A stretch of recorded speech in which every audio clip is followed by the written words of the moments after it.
जुलै 2025 संध्याकाळी 8 वाजेच्या सुमारास सावरकर पुतळा चौक देवपूर धुळे येथे एक दरोड्याचा प्रकार घडलेला होता।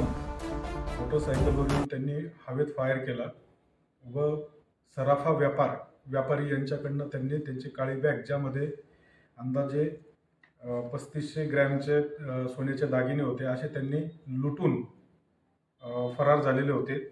त्या अनुषंगाने देवपूर पोलीस स्टेशन येथे गुन्हा दाखल होता। गुन्ह्याचा तपास करून आरोपी आणि मुद्देमाल रिकव्हर करण्याबाबत माननीय पोलीस अधीक्षक धुळे श्रीकांतजी देवरे व अपर पोलीस अधीक्षक अजय देवरे यांनी तात्काळ पथक तयार करून आणि आरोपी अटक करण्याबाबत सूचना दिल्या होत्या। त्या अनुषंगाने स्थानिक गुन्हे शाखा नेमणुकीचे पोलीस उपनिरीक्षक चेतन मुंडे, राहुल सानप, आरिफ पठाण, पवन गवळी, देवेंद्र ठाकूर, मयूर पाटील आणि त्याचप्रमाणे कागदोपत्री कामकाजासाठी सतीश जाधव यांचे पथक तयार करून आरोपींचा शोध घेण्याकामी त्यांना रवाना केले। हजारो CCTV फुटेज चेक करून आणि त्याच्यातनं आरोपींनी वापरलेले गाडी त्यानंतर त्यांचे चेहरे निष्पन्न करण्याचा प्रयत्न करत असताना सदर आरोपी हे मुंबईच्या दिशेने पळाल्याची गोपनीय माहिती मिळाली होती। त्या ठिकाणी टीम रवाना केल्यानंतर 2 आरोपींची नावं आम्हाला समजली होती, परंतु त्या आरोपींना एका मर्डरच्या केसमध्ये उत्तर प्रदेश पोलीस प्रतापगड येथे त्यांना जिल्हा प्रतापगड येथे घेऊन गेल्याची माहिती मिळाली।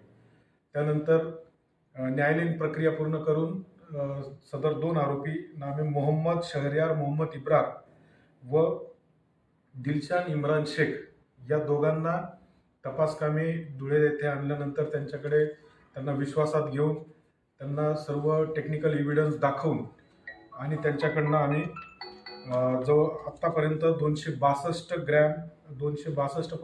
ग्रॅम सोन्याचे दागिने त्याची बाजार मूल्य आहे 24.5 लाख रुपये असे आत्तापर्यंत त्यांच्याकडनं रिकव्हरी केलेली आहे। त्याचप्रमाणे त्यांनी गुन्ह्यामध्ये वापरलेले पिस्टल व गुन्ह्यात वापरलेले 4 व्हीलर हे सुद्धा त्यांच्याकडनं आम्ही ताब्यात घेतलेले आहेत। तसेच अजून त्यांच्याकडे त्यांचे इतर जे साथीदार आहेत, इतर साथीदार व त्यांच्याकडे असलेले इतर दागिने हे रिकव्हर करण्याचे तपास सुरू आहे।